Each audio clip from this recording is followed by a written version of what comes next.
I'll be the one po na magtutur sa inyo sa Farm Eco Hotels po. This way, please. So, ito po yung dragon fruit natin. So, yung gabi po is, ginagamit natin to sa restaurant. So, we do promote farm to table po. So, for example po, yung gabi po is ginagamit namin as ukoy po. So, later po, matitikman nyo siya during lunchtime po. So dito sa park na to po, puro siya mango tree. So yung mangga po, ginagamit din namin siya sa restaurant. Ginagawa namin siyang atsarang mangga. Burong mangga ba? Burong mangga.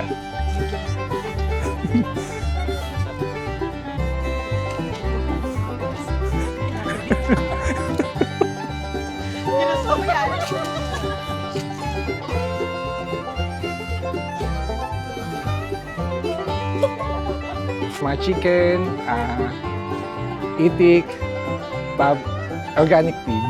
Gusto po. Careful lang po tayo sa steps. So makikita niyo po yung bagong may eggs, may sisiyo.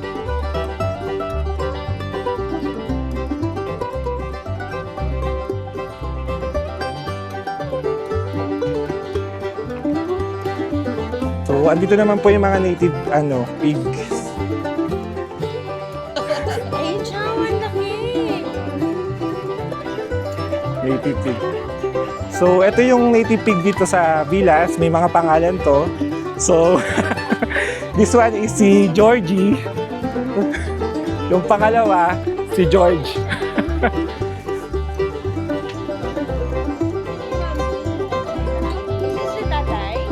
Yes, ma'am. Ayun po yung mommy po. So, ito po yung mga babies na pig po. Meron kaming 4 na babies po.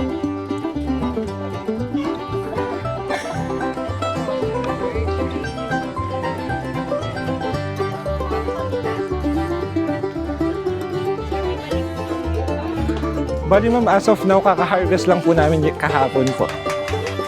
Lino mo? So, nag-enjoy po ba ang lahat?